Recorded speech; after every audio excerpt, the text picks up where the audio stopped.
Assalamualaikum warahmatullahi wabarakatuh. Perkenalkan nama saya Muhammad Irgi Akul Hakim dengan nomor induk mahasiswa 1502620016. Di sini saya akan mempresentasikan mengenai materi landasan ilmu pendidikan. Adapun pembahasan akan saya sampaikan yaitu yang pertama ada batasan pendidikan, lalu yang kedua ada hakikat landasan pendidikan, lalu yang ketiga atau yang terakhir ada faktor-faktor dalam pendidikan.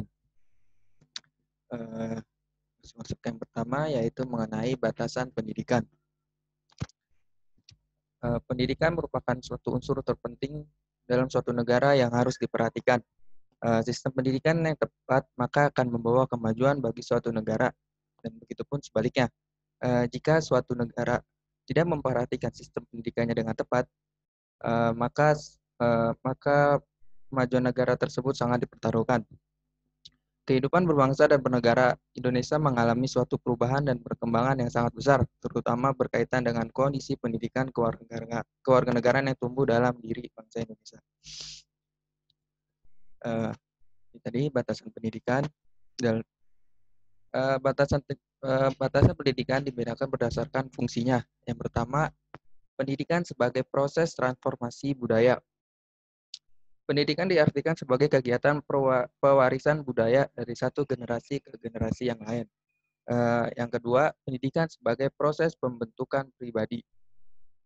Pendidikan diartikan sebagai suatu kegiatan yang sistematis dan sistemik terarah kepada terbentuknya kepribadian peserta didik. Yang ketiga, pendidikan sebagai proses penyiapan warga negara. Pendidikan diartikan sebagai suatu kegiatan yang terencana untuk membekali peserta didik agar menjadi warga negara yang baik. Yang keempat atau yang terakhir, pendidikan sebagai penyiapan tenaga kerja. Pendidikan diartikan sebagai kegiatan membimbing peserta didik sehingga memiliki bekal dasar untuk bekerja. Lalu poin kedua yaitu hakikat landasan pendidikan. Hakikat pendidik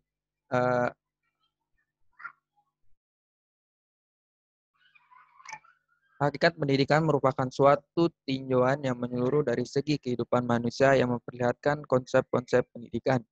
Bahkan dapat dikatakan bahwa suatu pendidikan dapat dialami oleh semua manusia dari semua kalangan atau golongan.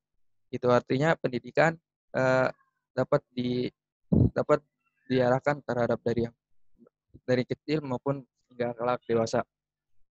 Hakikat pendidikan juga tidak hanya berupa penyampaian pengetahuan, namun juga proses bagaimana membangun sikap positif terhadap nilai-nilai kehidupan.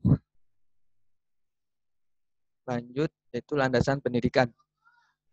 Landasan secara singkat dapat dikatakan sebagai tempat bertumpunya atau dasar dalam melakukan analisis kritis terhadap kaidah-kaidah atau kenyataan tentang suatu kebijakan.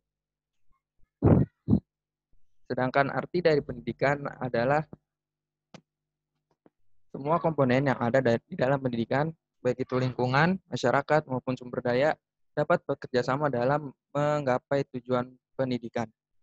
Sedangkan praktek pendidikan merupakan suatu kegiatan seseorang atau kelompok atau suatu lembaga dalam membantu seseorang atau kelompok dalam mencapai sebuah tujuan pendidikan. Dapat disimpulkan bahwa landasan pendidikan adalah suatu asumsi yang menjadi dasar sebuah pijakan atau titik tolak dalam mencapai tujuan dari praktek pendidikan dan studi pendidikan.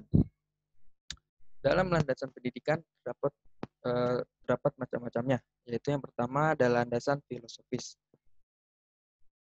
Landasan filosofis merupakan landasan yang berkaitan dengan dengan makna atau hakikat pendidikan yang berusaha menelaah masalah-masalah pokok dalam dunia pendidikan. Yang kedua ada landasan sosiologis.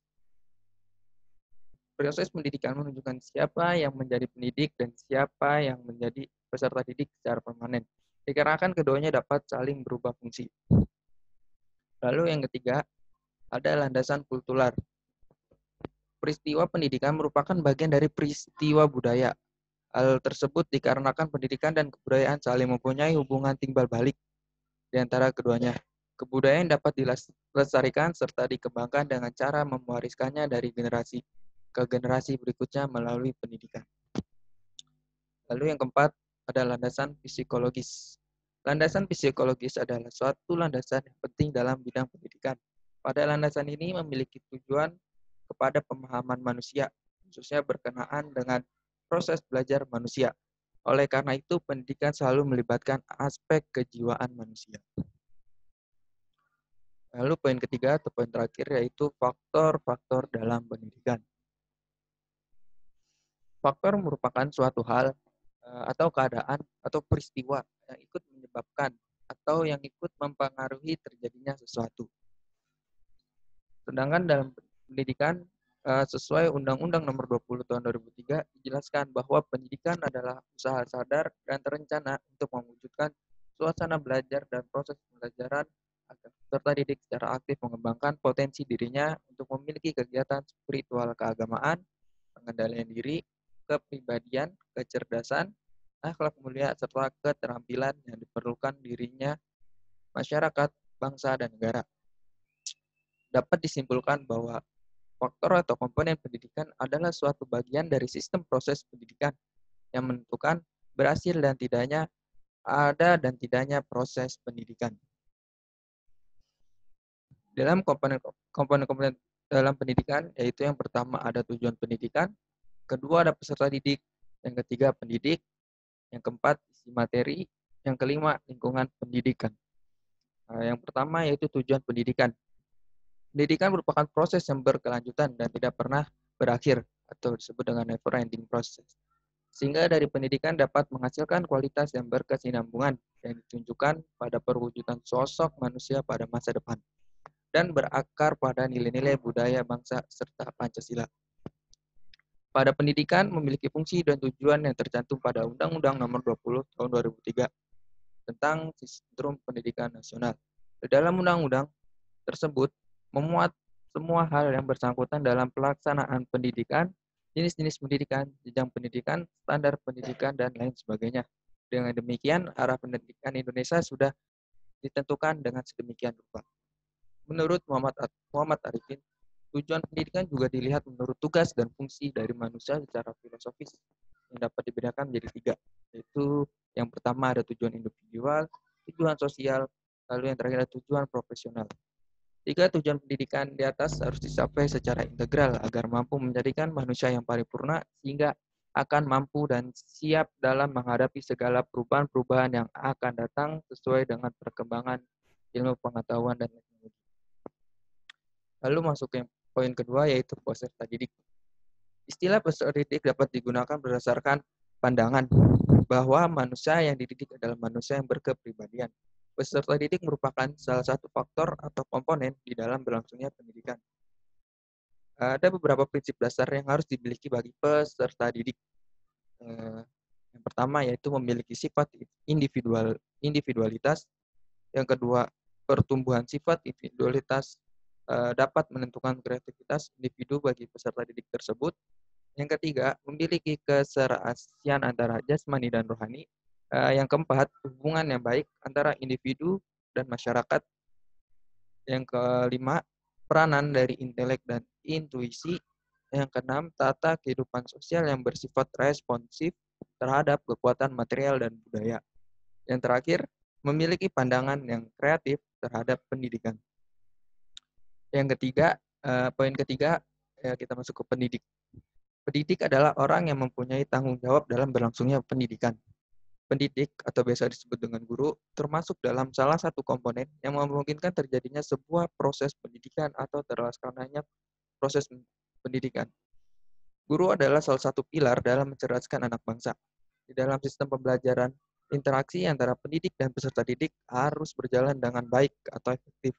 Interaksi yang efektif menjadi salah satu prasyarat penunjang kualitasnya suatu pembelajaran, karena sejatinya pendidik atau gurulah yang mengatur suatu pendekatan, mengatur metode, mengatur strategi ataupun media pembelajaran yang akan digunakan.